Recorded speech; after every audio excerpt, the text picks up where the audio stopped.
나아갈 중요한 인권과 복지 정책의 핵심 과제로 인식하고 있다.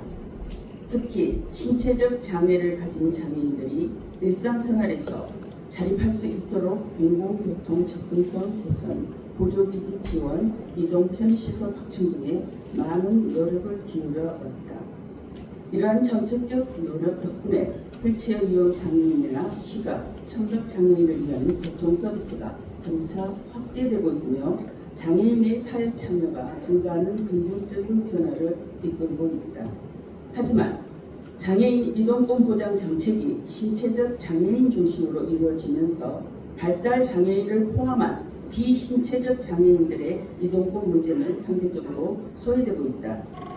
발달 장애인은 인지, 의사소통, 행동 조절 등의 어려움을 겪어 외출이나 대중교통 이용 시 심리적 부담과 불편을 크게 경험한다. 그러나 현재 교통정책과 시설은 이들의 특수한 요구를 충분히 반영하지 못하고 있으며 이에 따른 이동의 제약은 발달 장애인의 사회적 고립과 삶의 질 저하로 이루어지고 있다. 발달 장애인은 감각 처리의 어려움, 의사소통의 방식의 차이로 인해 대중교통 이용 과정에서 예측 불가능한 상황에 직면할 가능성이 높다. 예를 들어 급격한 환경 변화에 대한 민감성, 낯선 공간에서의 불안감 등으로 인해 이동 시 어려움이 크다. 실제로 발달 장애인은 복잡한 노선 체계나 시간표를 이해하는 데 어려움을 느끼고 갑작스러운 상황 변화나 많은 사람들을 인한 소음에 민감하게 반응한다. 보호자는 이러한 상황에서 발달 장애인이 당황하거나 혼란스러워하지 않도록 끊임없이 주의를 기울여야 하여 신체적, 정신적 피로를 크게 느낀다고 한다. 그러나 대부분의 대중교통 시스템과 이동 지원 서비스는 이러한 발달 장애인 유형에 맞춘 맞춤형 지원을 제공하지 않고 있다. 또한 발달 장애인의 이동 지원을 담당하는 인력과 관련 기관의 전문성 부족, 발달 장애인 가족과 당사자의 정보 접근성 제한 등 이러한 상황은 발달 장애인이 안전하고 편리하게 이동할 권리를 보장받지 못하는 현실을 초래하고 있다. 발달 장애인의 교통 접근성 강화는 단순한 복지 차원을 넘어 이들의 자립과 사회 통합을 위한 필수 조건이다. 신체적 장애인 중심인 현 이동권 정책을 발달 장애인의 이동권을 보장하는 포괄적이고 차별 없는 정책으로 전환이 시급하다. 대중교통은 모든 국민이 차별 없이 편리하게 이용할 수 있어야 하는 필수적인 공공서비스이다. 특히 발달 장애인과 보호자에게 대중교통 이용은 사회 참여와 자립생활을 위한 중요한 과정일 것이다.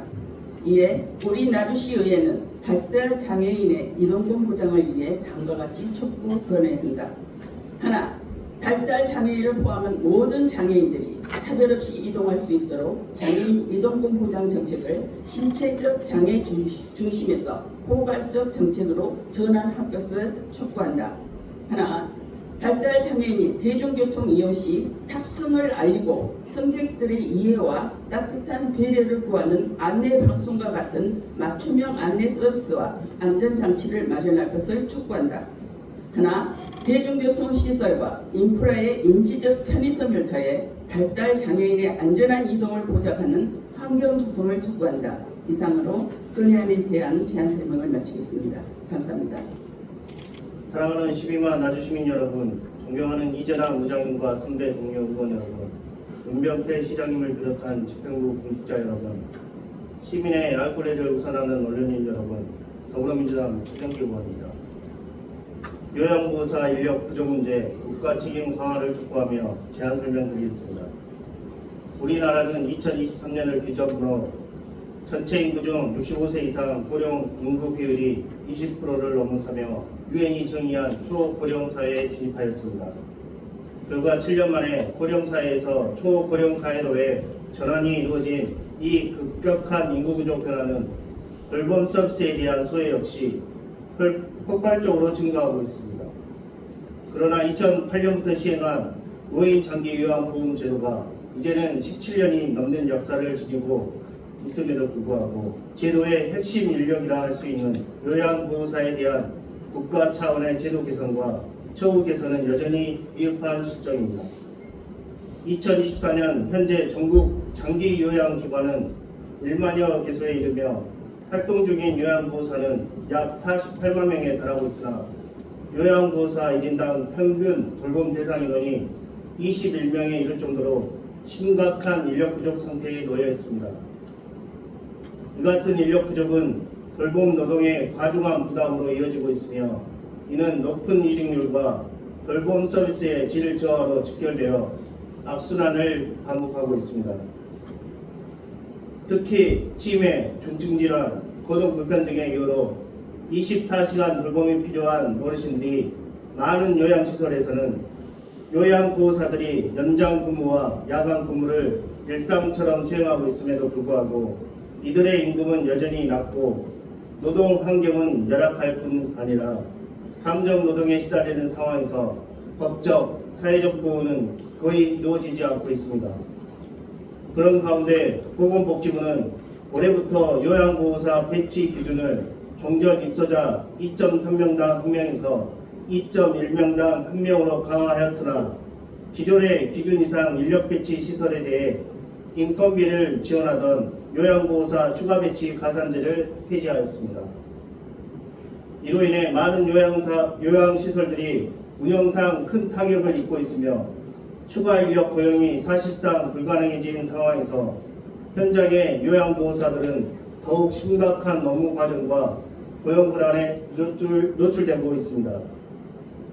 이 같은 정책은 돌봄 현장의 현실을 반영하지 못한 탁상 행정으로 결국 요양 인력 이탈과 돌봄 공백이라는 중대한 문제를 야기할 수 있습니다.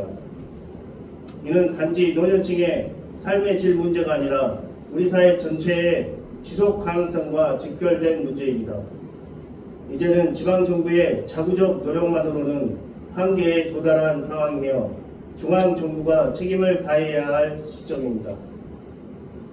요양보호사 인력 문제는 단순히 복지 일자리의 수급 차원이 아니라 초고령 사회를 살아가는 대한민국의 미래를 준비하는 국가적 인프라 구축의 문제입니다. 이에 따라 나주시의회는 다음과 같이 강력히 촉구합니다. 하나, 현재의 배치 기준을 현실 여건에 맞게 조정하고 기준 강화에 따른 인건비 부담을 완화할 수 있도록 정부의 재정적 지원 대책을 마련할 것을 촉구한다. 하나, 요양보호사의 임금을 현실화하고 법적으로 보장된 휴게시간과 노동 조건이 현장에서 실제로 지켜질 수 있도록 감시, 감독 체계를 강화해야 하며 열악한 노동 환경을 개선하기 위한 종합적 정책 마련을 촉구한다. 하나, 요양보호사를 단순한 돌봄 인력이 아닌 전문 직군으로 인정하고 자격제도 고도화와 경력관리 체계 구축, 교육과정의 내실화를 통해 지속 가능한 인력 양성 체계를 마련할 것을 촉구한다. 하나, 장기적인 인력 수급 방안으로 외국인 요양보호사의 합법적 도입과 관련 제도 정비, 시범사업 추진 등을 통해 현장의 실질적인 수요를 충족시킬 수 있는 대안을 마련할 것을 촉구한다. 하나, 돌봄 서비스의 효율성과 질을 향상시키기 위해 ICT 기반의 스마트 돌봄 기술을 적극 도입하고 이동보조기기, AI 돌봄 정보 시스템, 자동화 센서 등의 기술 보급을 확대할 것을 촉구한다. 내일 7월 1일은 요양보호사의 날이며 통합국민건강보험이 시행된 날이기도 합니다. 병원비와 간병 걱정 없는 나라를 위한 사회적 합의가 절실한 지금 정부는 요양보호사의 절박한 목소리에 반드시 응답해야 합니다. 돌봄은 국가가 책임져야 할 공공의 영역이며 요양보호사는 우리 사회 돌봄의 최전선에 서 있는 핵심 인력이고 그 처우와 고용 안정은 고령 사회 대한민국의 지속 가능성을 점하는 가장 중요한 인프라입니다. 이에 우리 나주시의회는 정부와 국회가 돌봄 위기를 심각한 국가 과제로 인식하고 실효성 있는 대책을 즉각 수립해 줄 것을 강력히 촉구합니다. 이상으로 본의안에 대한 제안 설명을 마치겠습니다. 존경하는 10만 나주 시민 여러분, 이재남 의장과 동료 의원 여러분, 윤병태 시장을 비롯한 1200여 공직자 여러분, 그리고 언론인 여러분, 안녕하십니까? 더불어민주당 남평, 교도, 성포, 금천 지역구원 한영철입니다. 오늘 저는 청소년 안심사업장 확대 지정 및 행정적 지원체계 정비의 필요성을 말씀드리고자 합니다. 현재 나주시간 내 청소년 안심사업장 지정수는 단 3곳에 불과합니다.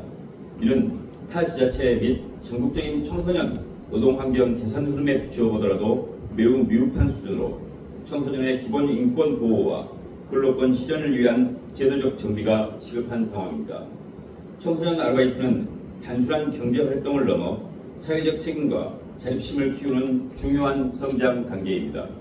그러나 현실적으로는 근로계약서 미작성, 수당 미지급, 언어폭력, 유해 업무 배정 등 각종 권익 침해 사례가 지속적으로 발생하고 있으며 이는 청소년의 전인적 발달에 부정적 영향을 미치고 있습니다. 이러한 문제의 구조적 개선을 위해서는 안전하고 신뢰할 수 있는 근로요건을 보장하는 제도적 기반을 마련하는 것이 중요합니다. 이는 지자체의 핵심적인 책무일 뿐만 아니라 지역사회가 함께 해결해 나가야 할 공동의 과제입니다. 이를 위해 첫째, 안심사업장 지정 기준의 체계화 및 제도적 절차 마련이 필요합니다. 청소년보호법 및 근로기준법 준수 여부, 근로계약 체결 실태, 유해 업무 배제 조치, 정기적 인권 안전 교육 실시 여부 등을 평가 지표로 설정하고 일정 요건을 충족한 사업장에 대해 공적 인증을 부여하는 방식으로 운영되어야 합니다. 인증 신청은 자율적 참여를 원칙으로 하되 지정 절차는 행정기관의 문서 심사와 현장 확인을 병행하여 공정성을 확보해야 합니다. 둘째, 인증 사업장에 대한 실질적 유인책 마련이 뒤따라야 합니다. 예산 범위 내에서 인증 표시물 제작비 지원, 청소년 고용 시 소액 인건비 보조, 시 공식 매체를 통한 홍보 등을 통해 민간 참여를 유도할 수 있습니다. 또한 자문 변호사 및 노무 전문가 연계를 통해 노동관계법, 산업안전 등의 분야에서 정기적 컨설팅을 제공하는 전문적 지원 체계도 병행되어야 합니다. 셋째, 사후관리체계 강화 및 권리구제 접근성 확보가 핵심입니다. 민원상담 한라인 운영, 익명신고 시스템 구축 등 피해 발생 시 청소년들이 불이익 없이 대응할 수 있는 창구를 마련하고 정기 점검을 통해 위반 사항이 확인될 경우 시정명령, 인증철회 등 후속 조치를 신속하게 이행할 수 있는 행정적 대응 체계가 필요합니다. 현재 서울시는 아동 청소년 친화사업장 인증제를 도입해 행정과 노동청 공동심사 체계를 운영하고 있으며 파주시는 주민과 상인이 함께 청소년 안전을 지키는 모두의 순찰대 제도를 통해 생활권 중심 보호 시스템을 구현하고 있습니다. 이처럼 지방정부, 민간, 시민사회가 협력하는 다자간 거버넌스 모델은 나주시에서도 충분히 실현 가능합니다. 본 제도 도입은 청소년의 노동권 보장뿐만 아니라 사업주의 사회적 책임 강화와 행정기관의 민원 부담 완화, 지역사회 내 신뢰 형성 등 다방면에서 긍정적 파급 효과를 가져올 것으로 기대됩니다. 존경하는 윤병태 시장님과 공직자 여러분, 이제 청소년을 단지 보호 대상으로 보는 관점을 넘어 미래 공동체의 주체로 인정하고 이들의 권익을 제도적으로 뒷받침해야 할 시점입니다. 향후 나주시 청소년 안심사업장 운영 조례를 제정하여 인증 기준의 법제화, 예산 기반 마련, 사후관리체계 정착 등을 통해 이 제안이 실효성 있게 작동할 수 있도록 함께 힘을 모아주시기를 당부드립니다. 보당 황광민 의원입니다. 먼저 보고받은 시간을 기대해 주신 것에 대해 감사드립니다. 저는 오늘 이 자리를 통해 이재명 정부가 단행한 송미령 농림축산식품부 장관 예임 결정을 강력히 규탄하고 즉각 철회할 것을 촉구하고자 합니다. 잘 아시다시피 송미령 장관은 윤석열 정부 하에서 농업 민생과 직결되는 여러 법안에 대해 전면적으로 반대 입장을 견지해 왔습니다. 양곡관리법, 농안법, 농업재해대책법, 농업재해보험법 등 이른바 농업민생사법을 농망법이라 칭하며 공개적으로 농민과 국회의 노력을 폄훼한 장본인입니다. 벼 재배 면적 강제 감축, 농지 규제 완화 등 국민의 먹거리와 농민의 삶을 흔드는 정책들이 송미령 장관 주도로 추진되었습니다. 이러한 인사를 다시 장관에 앉히는 것은 윤석열 정부의 농민 말살 농책을 연장하겠다는 선언과 다름없습니다. 농민들은 결코 이 유임 결정을 받아들일 수 없습니다.